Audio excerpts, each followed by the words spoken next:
어, 매달 한 번씩 가는 설교 연구 모임이 있습니다. 연구 모임이 있는데 그 뉴욕의 맨하탄 거기에서 뉴욕에서 중심에서 사역을 하시다 지금은 은퇴하셨죠. 틴 켈러라는 목사님이신데 그분 교회는 거의 한 70%가 거의 라이어, 그러니까 변호사 출신들이 많죠.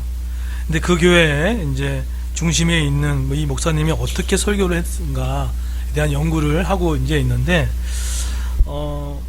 그 매달 이제 그 마지막 주에 있는데요. 금요일 날, 월요일에 있는데 그날 이제 가려고 하는데 몸이 너무 피곤한 거예요. 너무 피곤하고 너무 갈등이 됐더라고요. 그래서 갈까 말까 하다가 정말 그 피곤한 몸에 이끌고 갔습니다. 아무리 좋은 게 있더라도 때로는 그것이 부담이 될 때가 있더라고요. 근데 6시 반이었는데 6시 반 되고 나서 일찍 도착했거든요. 그러면 일찍 들어가면 되잖아요. 근데 계속해서 제가 민기적 못 들어가겠더라고요. 그러니까 뭔가 이렇게 마음이 알겠는데 좀 이렇게 몸도 피곤하니까 들어가시지 않고 싶어가지고 그런 마음의 갈등들이 있었습니다. 그런데 항상 좀 그렇거든요. 영적인 갈등이 있었을 때 오히려 그냥 부딪혀서 갔을 때 오히려 은혜가 있다는 생각을 갖고 해서 제가 얼른 만둣국을 먹고 시간에 맞춰가지고 그 모임에 들어갔습니다. 근데 아닌가 다릅니까? 6시 반부터 시작돼서 10시까지 그 모임에 정말 제가 그토록 오랫동안 고민하고 있었던 한 5년 동안 고민했었던 문제들이 한 서너 가지가 거기서 해결을 받는 그런 은혜들이 있었어요. 그래서 하나 깨달았던 게 뭐냐면 어떤 영적인 갈등이 있을 때 피하는 것보다는 오히려 그냥 부딪혔을 때 그 뒤에 은혜가 있구나 라는 생각을 좀 하게 됐습니다. 근데 그 모임에 리더십을 갖고 있는 분이 누가 있냐면 그 김병현 목사님이라는 분이 계십니다. 근데 이 목사님은 좀 이력이 독특하세요. 그 사모님이 지금 식물인간이시거든요. 언제 식물인간이 되셨냐면 셋째 아이를 낳았을 때 그때 뇌경색이 와서 버렸습니다. 지금도 몸을 움직이지 못하는 그런 어려움에 처해 있는 분이시죠.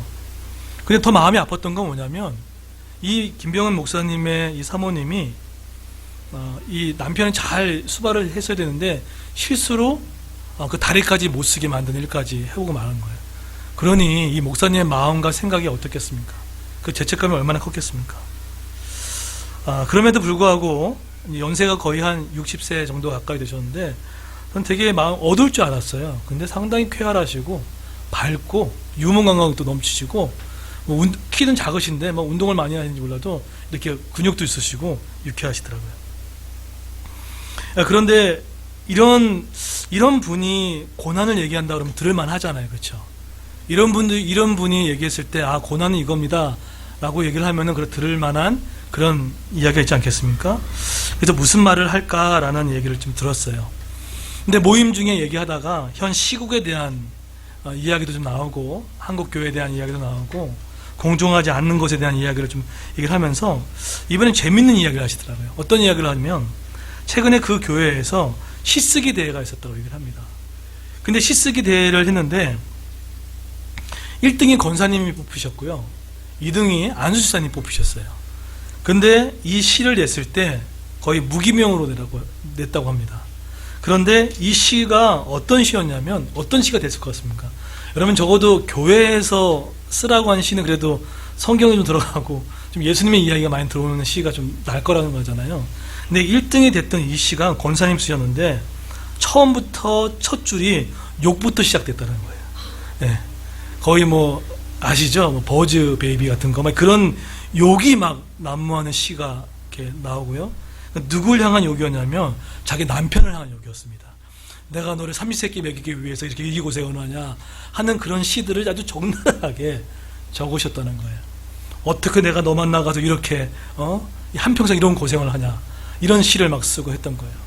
그러다가 이제 시 말미에는 그럼에도 불구하고 예수님이 나를 사랑하셨던 것처럼 나도 너를 사랑한다. 근데 이런 시가 1등으로 뽑혔던 거예요. 근데 2등으로 뽑혔던 시가 있었는데 한국 리더십 센터의 간부의 시가 뽑혔습니다. 근데 그 시는 이분이 어떻게 썼냐면 이렇게 썼다고 합니다. 나는 매일 퇴근길에 갈 때마다 맨홀 뚜껑을 보면 자꾸 기어들어가고 싶은 마음이 든다. 그만큼 힘들다는 거예요. 그만큼 힘들고 버겁고 하는 그 지침에 대한 시를 쓰게 됐던 거죠. 여러분, 근데 이 시가 왜 교회에서 1등이 되고 2등이 됐을까요? 그러면서 그 얘기를 하면서 이 김병현 목사님이 하시는 말씀이 이렇다는 얘기하는 거예요. 생각보다 많은 성도들이 교회를 오고 신앙생활 하다 보면은 정말 내 마음에 솔직하게 있는 그런 어려운 이야기, 내 갈등, 내 고뇌, 나의 슬픔, 그 이야기를 교회만 오고 신앙생활 한다고 멸망 안에 딱 가둬둔 채 좋은 이야기, 좋은 모습의 태도, 이 모습이 너무 크다라는 것들을 얘기하더라고요. 그런데 이런 것들을 내가 입으로 표현하지 않고 행동하지 않으면 틀림없이 문제가 될 수 있다라는 그 이야기를 하더라고요. 여러분, 혹시나 이 시의 1등의 권사님의 시처럼 2등의 이 집사님의 시처럼 혹시 여러분은 여러분의 마음을 하나님께 토로하십니까? 아니면 옆에 있는 우리 지체들한테 나의 힘들고 어려운 이야기들을 토로하십니까? 아니면 그 이야기를 하게 되면은 남이 어떻게 볼까봐 오히려 가려서 얘기를 하십니까? 근데 우리의 인생은 그런 이야기를 하지 않을 경우에 어렵다는 이야기를 그 목사님이 얘기를 하더라고요. 오늘 성경을 보게 되면요, 이런 사람들보다 더 힘든 사람들의 이야기가 나옵니다. 오늘 근데 1절을 보시면 그 배경이 어디죠? 오늘 그 시기가 언제냐면, 보세요. 1절에 보시면 한번 읽어보시겠습니까? 1절 읽겠습니다. 시작.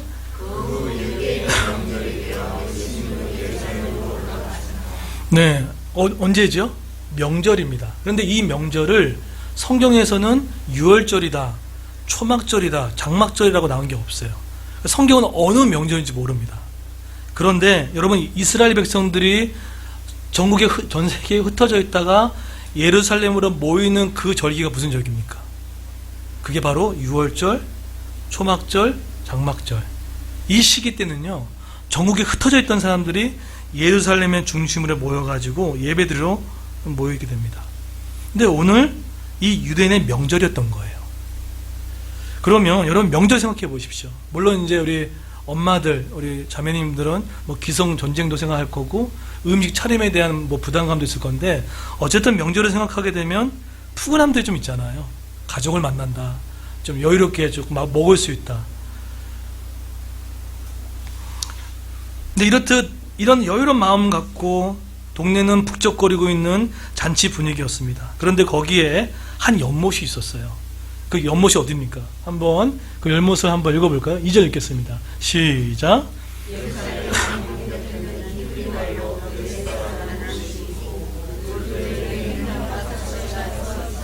네, 거기가 지금 어디라고 얘기합니까? 베데스다라는 데예요. 근데 이 베데스다라는 이 연못의 이름의 의미가 뭘까요? 이게 자비라는 뜻입니다. 이게 이 뜻이 자비라는, 자비의 집이라는 뜻을 가지고 있어요. 명절이에요.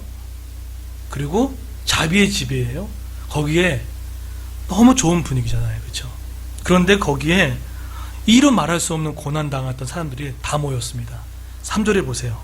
3절에 보시게 되면 한번 읽어보겠습니다. 시작.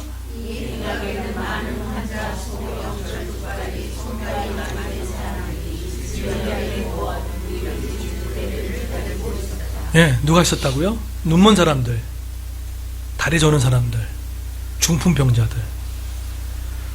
근데 이 사람들이 모였던 큰 이유가 있어요. 이 사람들이 왜 모였을까요? 예, 이 사람들이 왜 모였을까요? 이유가 뭐냐면 정확하지 않은데 미신, 신화를 붙들고 이 사람들이 모였어요. 그 신화가 뭐였습니까? 그 신화가 뭐였죠? 4절이에요. 이 신화가 뭐였습니까? 4절에 있다 보면은 한번 읽어볼까요? 시작.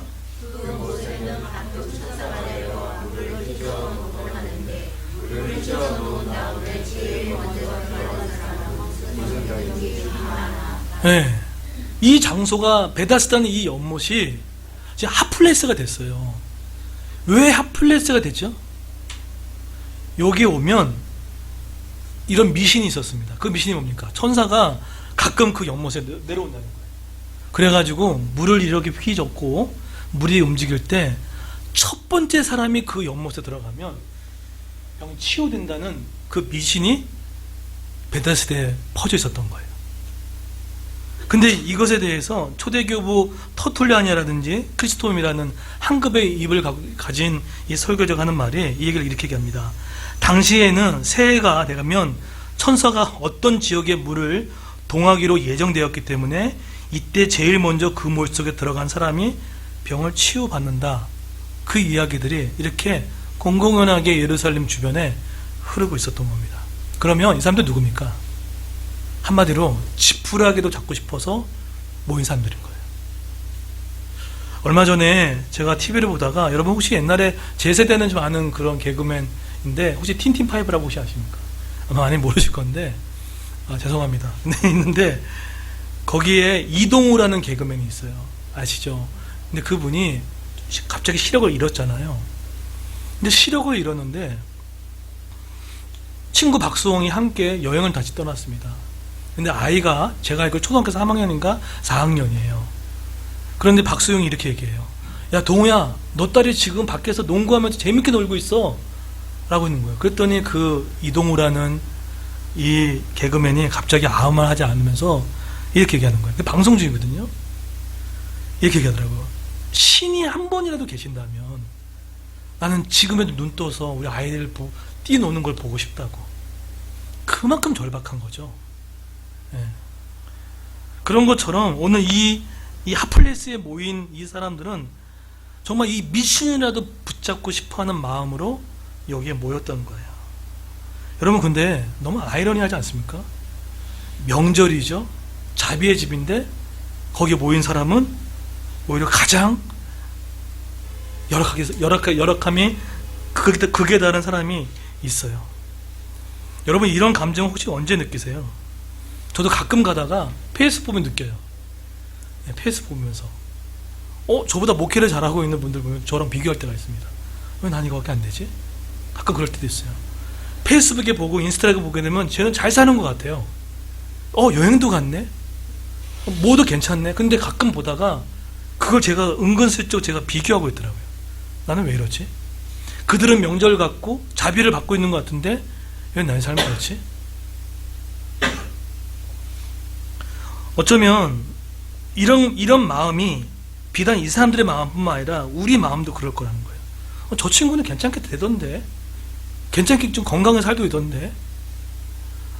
제가 모임 갔을 때 같이 옆에 있던 그 김병현 목사님의 이야기를 듣다가 옆에 있는 목사님이 이런 얘기를 하더라고요. 무슨 얘기를 하냐면 동상이몽이라는 부부 프로그램이 있습니다. 근데 그 프로를 보다가 어떠한 집사님이 시험에 들었다는 거예요.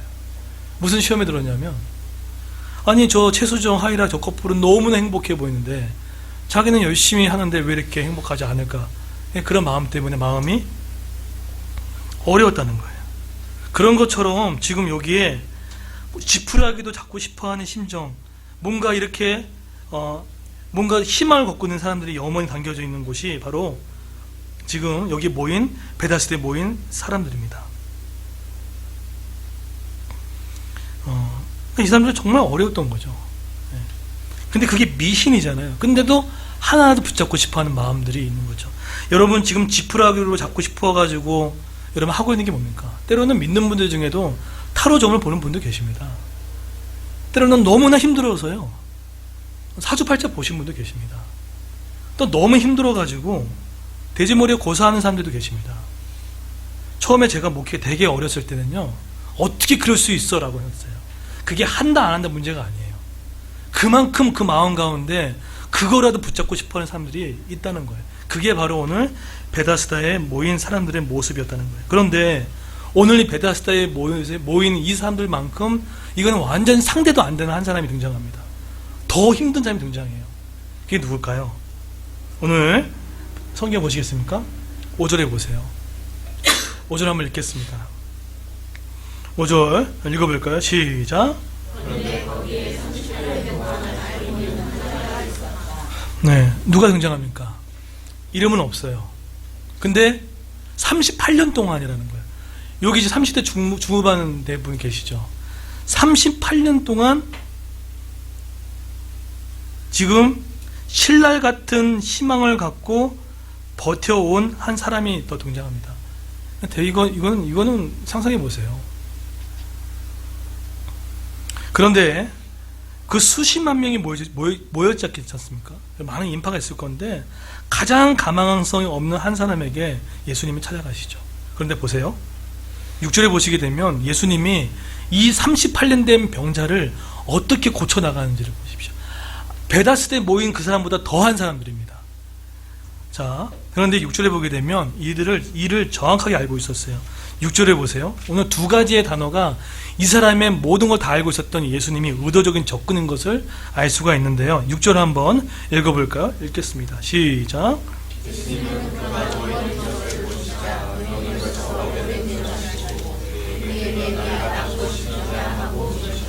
네, 여기 보시게 되면 그 5절에 보시게 되면 6절에 보시게 되면 보시고 또 뭐 있죠? 오래된 줄 아시고 이 단어가 호라오라는 단어를 사용합니다. 이 단어는 어떤 단어냐면 이건 정확하게 그 사람의 상황과 마음을 느끼고 있었다는 거예요. 그러니까 예수님은 그 베다스 연못조차에서도 상대가 안 될 정도로 힘든 사람들의 그 상황을 처음부터 끝까지 알고 있었던 거예요. 근데 그 사람에게 예수님이 지금 찾아간 거예요. 찾아가는데 예수님이 얼토당토하는 이야기를 합니다. 그 얼토당토 안 하는 그 이야기가 뭡니까? 이렇게 얘기해요. 뭐라고 하죠?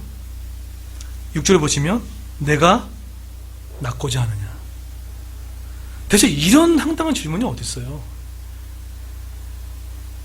1년도 아니고 38년 동안 나의 모든 것이 안 되고 있는 상태인데 거기서 예수님이 내가 낫고자 하냐 이런 질문을 던지는 거예요. 이게 장난치는 것도 아니군데.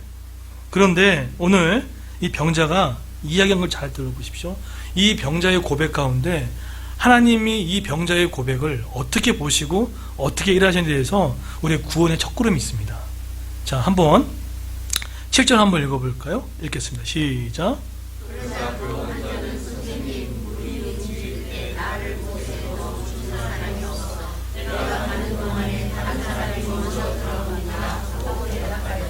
자, 이 38년 된 병자가 이 병을 고치기 위해서 포기했습니까? 포기하지 않았습니까? 포기하지 않았어요. 38년 동안 한 가지의 기도 제목을 갖고 꾸준히 계속해서 노력했던 사람이 38년 된 병자입니다. 제가 얼마 전에 봤던 책 중에 하나가 노력하고 버티기를 해온 사람이라는 책이 있습니다.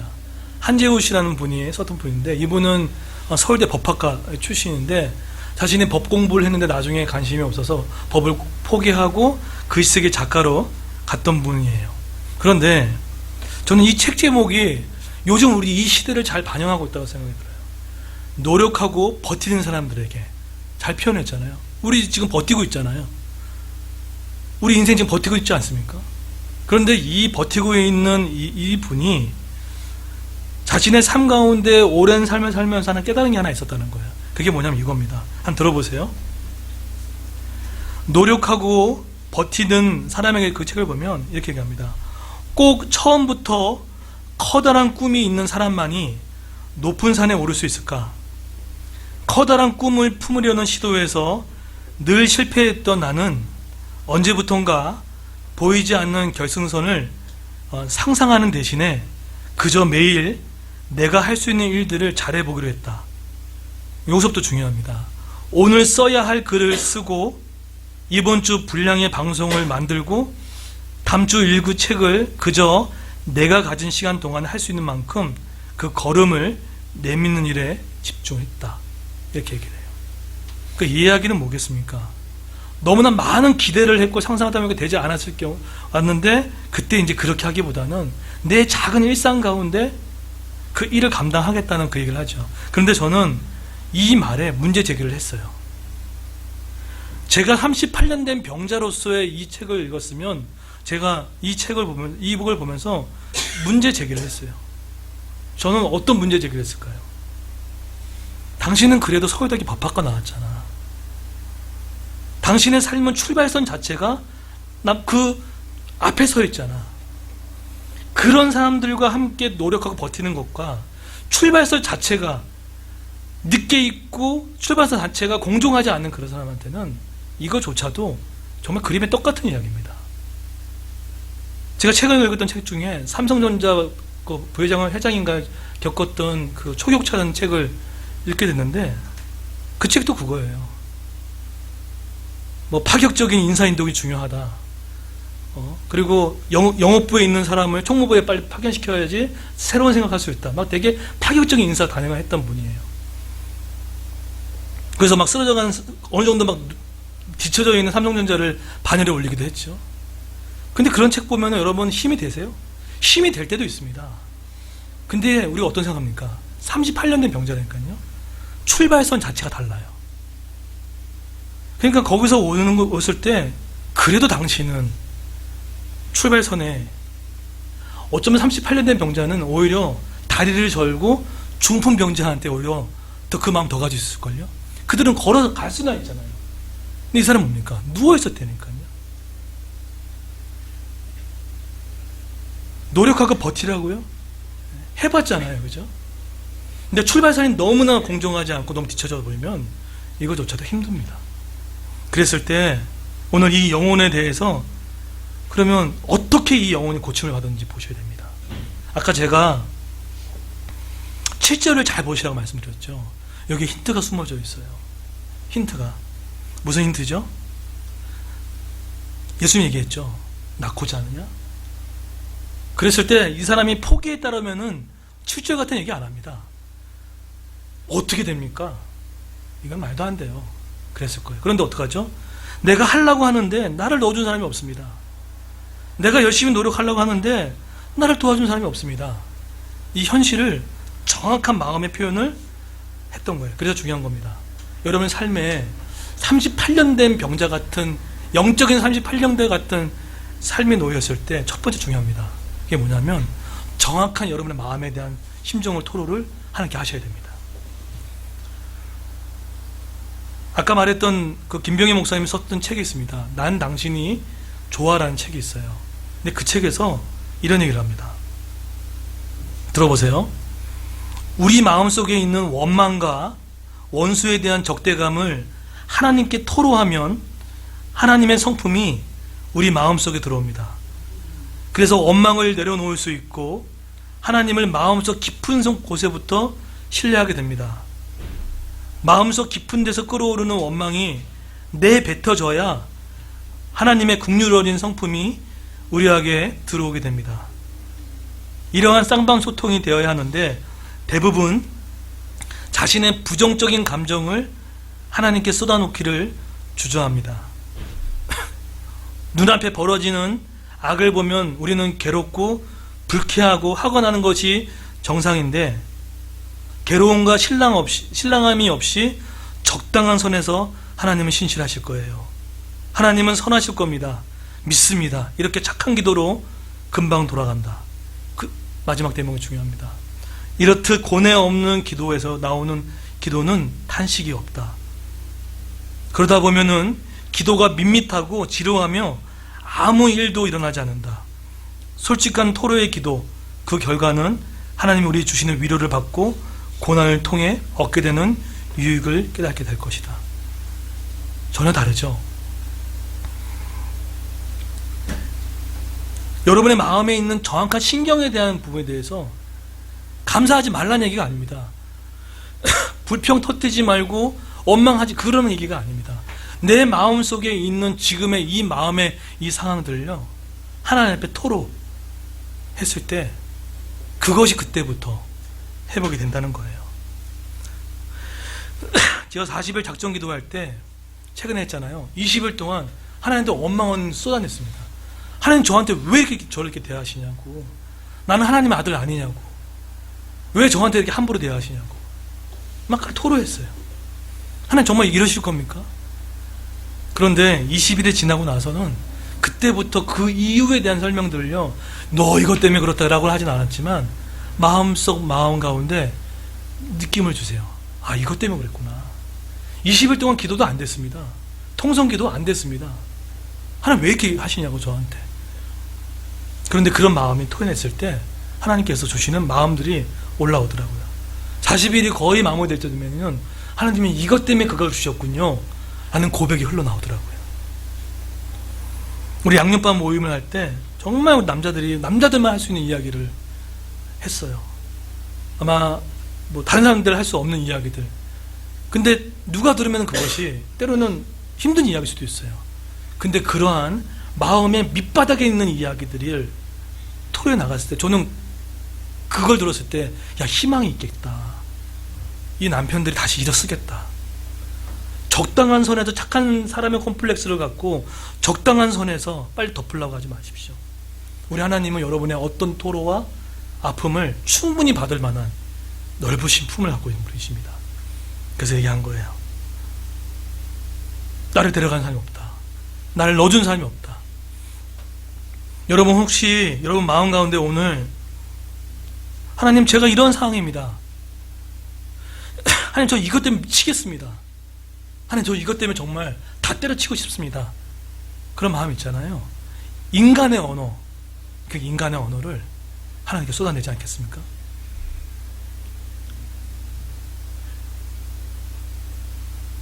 만장에 7절에서 한피테 병자가 하나님 신실할 겁니다. 하나님 저는 하나님 믿습니다. 그렇게 하지 않았습니다. 안 되던걸요? 도와준 사람이 없었걸요? 두 번째입니다. 첫 번째는 38년 된 병자는 그 삶이 달랐을 때 정확한 신경의 토로입니다. 두 번째는 상식을 넘어서 찾아오시는 하나님의 은혜를 경험했던 거예요. 방점이 어디 찍혔습니까? 상식을 넘어서 찾아오신 하나님의 은혜가 있었다는 거예요. 여러분 38년 된 병자를 베다스다 연못에 있었던 사람들이 눈을 못 봤을까요? 행각이 5개밖에 안 돼가지고 충분히 보고도 남을 만한 곳입니다. 그러나 아니 인간적으로 그랬을까요? 저 사람 38년 동안 저렇게 중병인데 저게 고쳐줄 수 있을까? 안 될걸? 안 될걸? 아마 그게 상식이었을 겁니다. 어떻게 일어서 그게 아마 상식이었을 거예요. 그런데 38년 된 이 병자에게 찾아온 포인트 타이밍이 언제였냐면 더 이상 어떻게 할 수도 없는 그런 상황에 가장 막바지라고 할 수 있는 그곳에 예수님이 찾아오신 거죠. 그런데 그때 얘기하죠. 그렇게 낫고자 하느냐. 여러분 한번 입장 바꿔 생각해 보십시오. 38년 40년 동안 안 풀리는 그 문제 앞에서 해결할 수 있습니다 라고 들으면 그 마음 어떠실 거예요? 어떻게 하겠습니까? 머릿속에 뭐가 안 그려지시나요? 이렇게 얘기하지 않나요? 상식적으로 보면 안 돼요. 여러분 그 부모님의 구원이라든지 어떤 사람 구원의 문제 있을 때 머릿속에 그런 생각 해본 적 없습니까? 알겠는데요. 상식적으로 그 사람은 안 올걸요? 그 사람은 구원받기 어려울걸요? 여러분 상식 있잖아요. 그죠? 시간도 환경도 안 되지 않을까요? 그 상식이에요. 이 상식이 나쁜 겁니까? 나쁘지 않아요. 상식이 얼마나 중요한데요. 근데 지금 예수님은 상식을 뛰어넘어요. 낳고자 하느냐? 그런데 어쩌면 우리가 머릿속에 38년의 어떤 상식적인 이 38년을 우리 안에 있을 때 어떤 사람은 그건 상식적인지 않아요? 근데 이 사람들 마음을 깊이 알아야 돼요. 왜냐하면 그 사람이 기대를 안 해서 그런 마음을 한 게 아니에요. 38년 동안 너무 오랫동안 기대하고 했는데 안 되고 자꾸 꺾이고 안 되고 꺾이고 하니까 더 이상 기대하게 되면 실망할까봐 이제는 기대를 안 하는 거예요. 그 마음이 더 힘든 겁니다.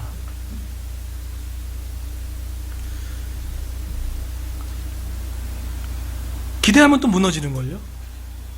기대하면 또 내가 힘들거든요?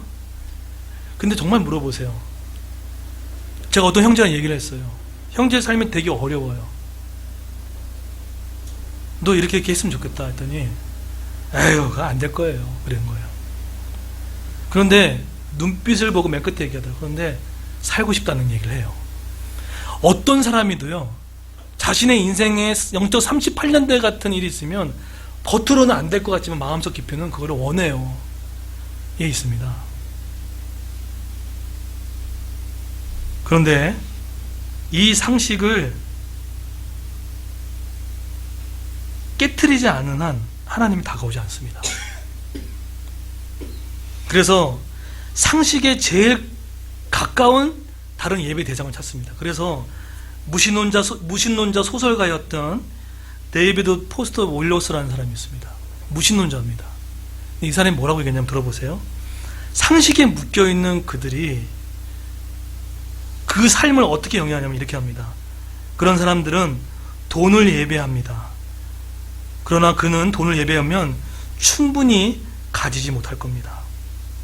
또 어떤 사람은 외모의 한상을 가질 겁니다. 그러나 늘 자신이 못생겼다는 것을 알게 될 것입니다. 또 얘기합니다. 권력을 예배한다면 약함과 두려움을 느끼게 될 것입니다. 지성을 예배한다면 스스로 똑똑히 보이겠지만 스스로 멍청하다고 생각하고 언젠간 자신이 가짜라는 것을 들킬지도 모르는 두려움으로 살아갑니다.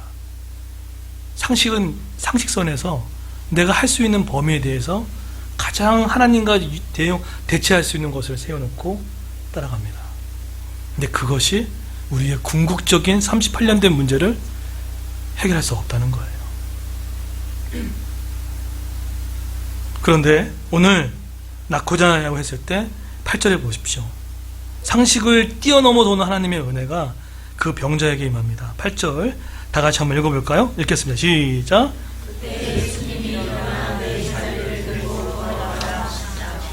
네. 그랬더니 9절에 보면 읽겠습니다. 시작. 그 사람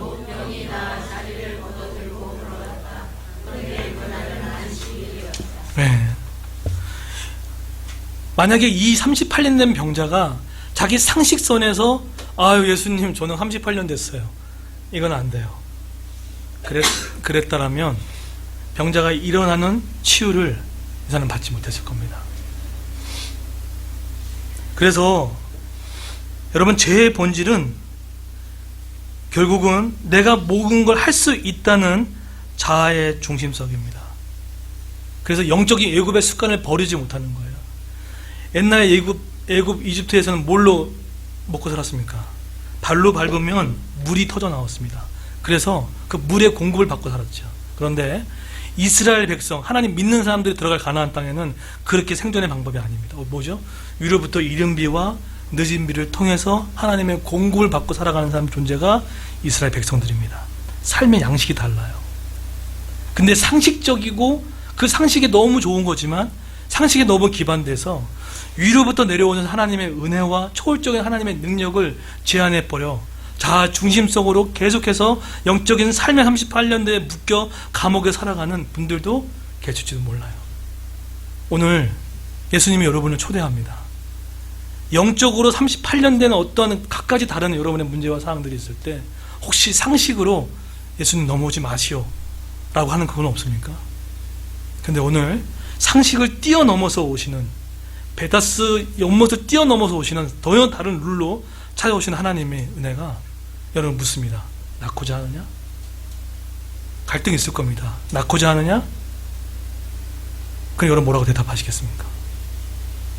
상식적으로 예수님을 영접하지 마시고 상식을 뛰어서 넘어서 오시는 하나님의 은혜를 경험하는 저 여러분 되기를 예수님으로 축원드리겠습니다.